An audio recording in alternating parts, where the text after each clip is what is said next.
তুমি আজকেও ঘুমাইতেছো? আজকে তো ঈদের দিন। মা, তোমার ছাড়া আমার অনেক কষ্ট হচ্ছে। না খাইয়া থাকলেও কেউ জিগায় না আমি খাইছি কি না। কি গো মা, ওঠো না। তুমি কি আমার সাথে রাগ করছো? আমার অনেক কষ্ট হচ্ছে। আর কতদিন এমনি ঘুমাইয়া থাকবা?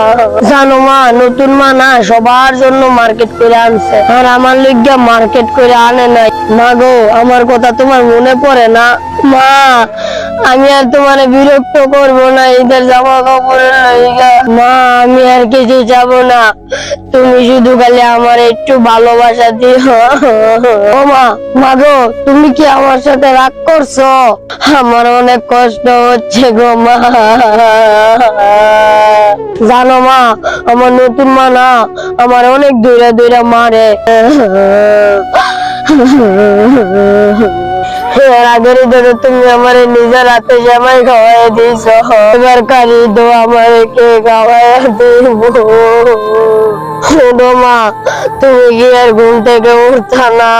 আমার অনেক কষ্ট হয়। তুমি নাইলে আমার মা, তোমার কোলে আমি কতদিন ধরে ঘুমাইতে পারি না। এই যে আমার কে সবাই খাওয়া দিব। আবির, ওঠো ভাই।